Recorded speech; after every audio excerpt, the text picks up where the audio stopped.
So, Isobel Armstrong says that we can never become post-feminists and rejects post-feminism as a doctrine. This seems like a fairly straightforward statement initially, until you actually start to wonder what post-feminism actually means.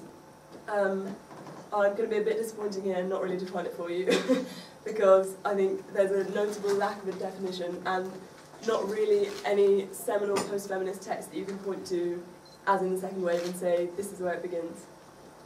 What is clear is that it starts in the 1990s as a kind of reaction to, and in a way rejection of, second wave feminism, a sense that on the one hand things need to change, but also the implication is kind of second wave feminism is redundant, let's just move on. So, as I was saying, theoretically it's quite tricky to pin down, and as a result I've decided to look for post-feminism instead in popular culture. In the 1990s there are a lot of post-feminist popular culture texts that you could look at, from Sex and the City to the Spice Girls to my girl today, Bridget Jones. Bridget Jones' Diary, written by Helen Fielding, is part of a broader chick lit genre that also comes out at this time to find itself, similarly like post-feminism, loved by some and loathed by others. And I think it demonstrates quite well both the positives and the problems with post-feminism.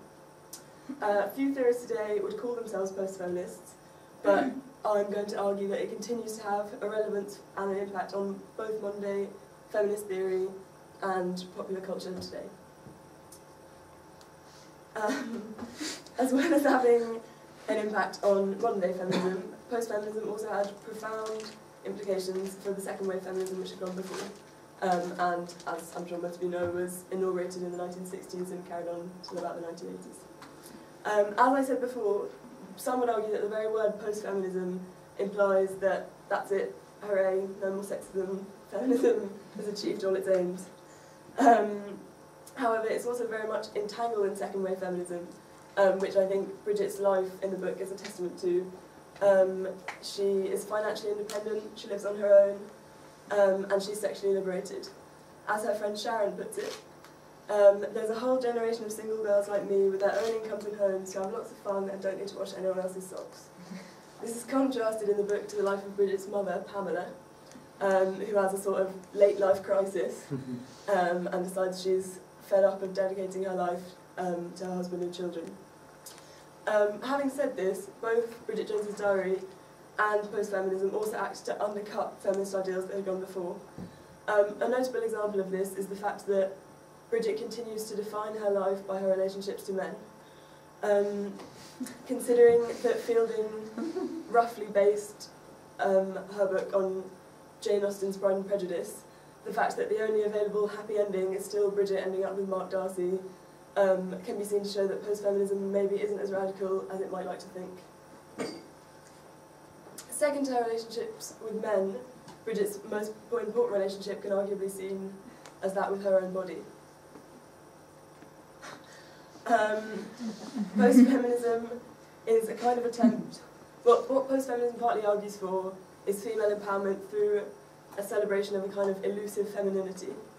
However, lots of feminist critics of post-feminism would argue that this leads to what American feminist Naomi Wolf calls the beauty myth, a kind of impossibly high standard of female beauty, which all women end up striving towards, but no one can really attain.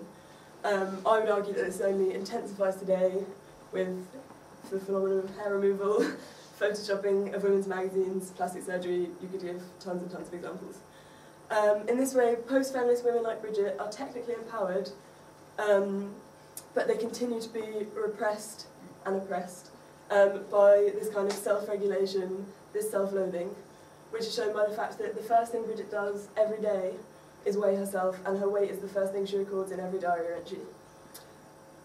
Feminist critics would argue that this leads to a kind of apolitical narcissism for women which isn't inflicted on men, that they end up focusing on their external appearance rather than what's going on in the world around them.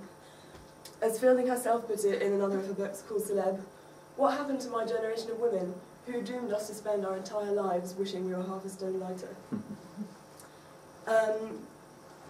This beauty myth also leads post-feminism to be strongly linked to the capitalist economy and a consumer culture, which the socialist feminists who had gone before had sought to reject or even overthrow.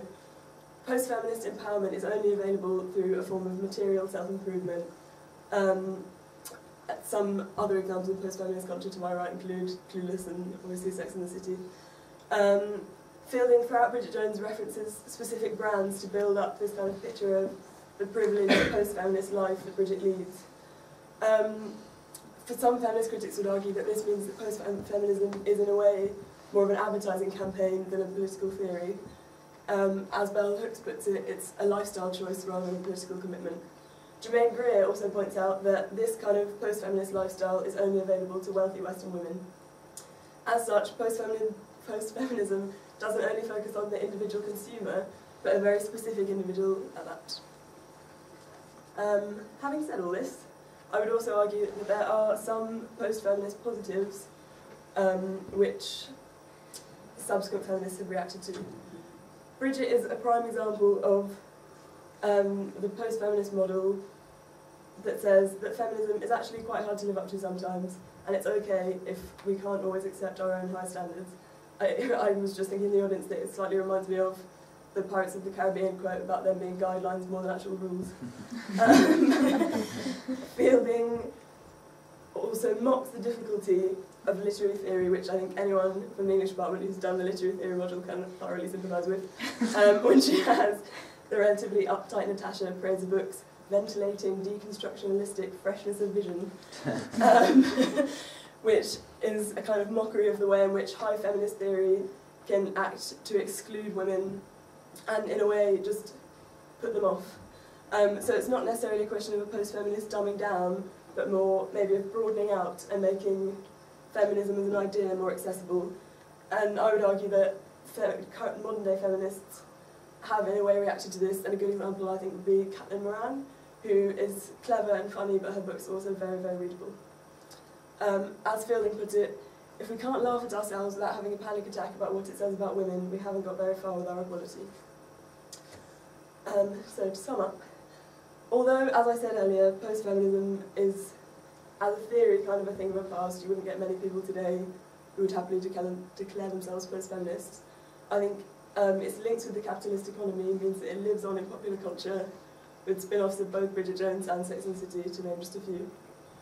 Feminist theory and activism, on the other hand, have come a long way, and as I'm sure we agree, everyone here would agree, there's been a definite heartening resurgence of activism now, with some examples here including everyday sexism, the campaign against page 3, and women against rape, probably working with in the summer.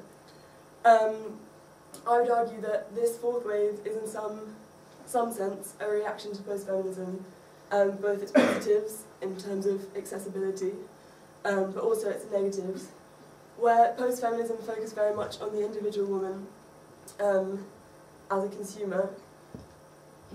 Much fourth wave feminism, feminist activism, is looking at women as part of a much wider context.